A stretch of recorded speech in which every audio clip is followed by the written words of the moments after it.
याबरोबरच स्वस्ती वाचन होणार आहे. कृष्णाय वासुदेवाय हरे परमात्मने प्रणतः क्लेशनाशाय गोविंदाय नमो नमः. ओम नमो भगवते वासुदेवाय. अथ नवमोऽध्यायः. श्रीभगवानुवाच इदं तु ते गुह्यतमं प्रवक्ष्याम्यनसूयवे ज्ञानं विज्ञानसहितं यज्ञात्वा मोक्षसे शुभात्. राजविद्या राजगुह्यं पवित्रं मिदमुत्तमं प्रत्यक्षावगमं धर्म्यं सुसुखं कर्तुमव्ययम्. अश्रद्धानः पुरुषा धर्मस्यास्य परन्तप अप्राप्य मां निवर्तन्ते मृत्युसंसारवत्मनि.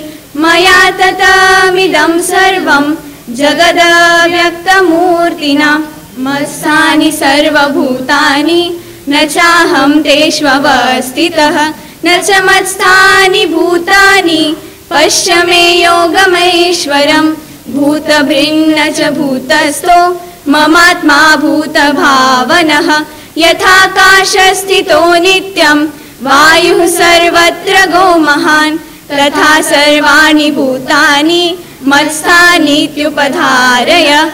सर्वभूतानि कौन्तेय प्रकृतिं यान्ति मामिकाम्. कल्पक्षये पुनस्तानि कल्पादौ विसृजाम्यहम्. प्रकृतिं स्वामवष्टभ्य विसृजामि पुनः पुनः. भूतग्राममिमं कृष्ण मवशं प्रकृतेर्वशात्. न च मां तानि कर्माणि निबन्धन्ति धनञ्जय. उदासीनवदासीन मसक्तं तेषु कर्मसु. मयाध्यक्षेण प्रकृति सूयते सचराचरम्. हेतुनानेन कौन्तेय जगद्विपरिवर्तते. अवजानन्ति मां मूढा मानुषीं तनुमाश्रितं. परं भावमजानन्तो मम भूतमहेश्वरम्. मोघाशमोघकर्माणो मोघज्ञानाविचेतस. राक्षसीमासुरीं चैव प्रकृतिं मोहिनीं श्रिता. महात्मानस्तु मां पार्थ दैवीं प्रकृतिमाश्रिता. भजन्त्यनन्यमनसो ज्ञात्वा भूतादिमव्ययम्.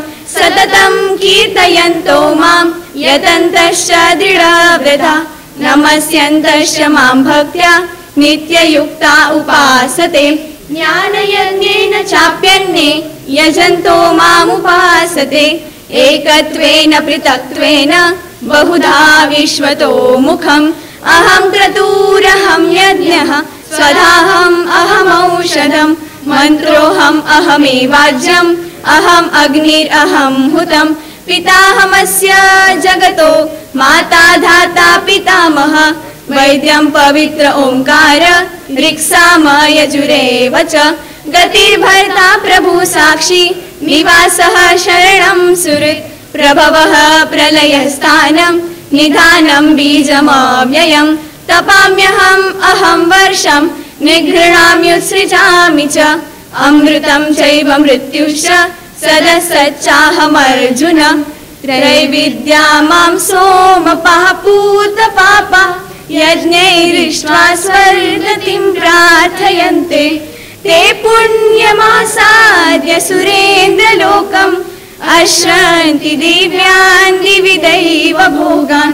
ते तं भुक्त्वा स्वर्गलोकं विशालं क्षीणे पुण्ये मर्त्यलोकं विशन्ति.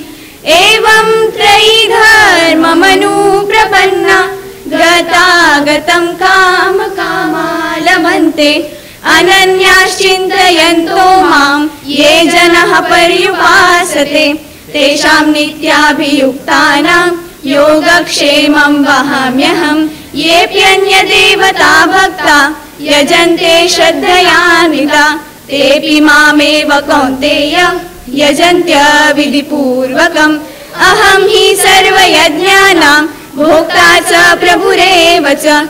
न तु मामभिजानन्ति तत्त्वेनातश्च वन्तिते यान्ति देवव्रता देवान् पितॄन् यान्ति पितृव्रता भूतानि यान्ति भूतेजा यान्ति मद्याजिनोऽपि माम् पत्रं पुष्पं फलं तोयं यो मे भक्त्या प्रयच्छति तदहं भक्त्युपरीतम् अश्नामि प्रयतात्मनः यत्करोषि यदश्नासि यज्जुहोषि ददासि यत् तपस्यसि कौन्तेय तत्कुरुष्व मदर्पणम् शुभाशुभफलैरेवं मोक्षसे कर्मबन्धने संन्यासयोगयुक्तात्मा विमुक्तो मामुपैष्यसि समोऽहं सर्वभूतेषु न मे द्वेषोऽस्ति न प्रियः ये भजन्ति तु मां भक्त्या मयि तेषु चाप्यहम् अपि चेत् सुदुराचारो भजते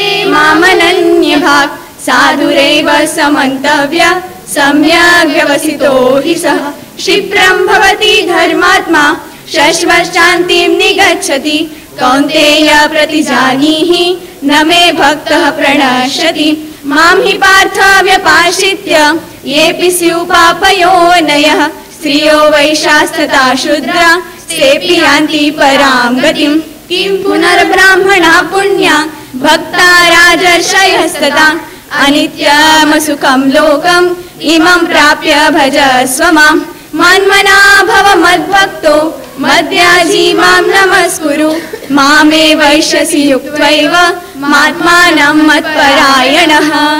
ॐ तत्सदिति श्रीमद्भगवद्गीता सुपनिषत्सु ब्रह्मविद्यायां योगशास्त्रे श्रीकृष्णार्जुन संवादे राजविद्या राजगुह्ययोगो नाम 9मोऽध्यायः। श्रीकृष्णार्पणमस्तु।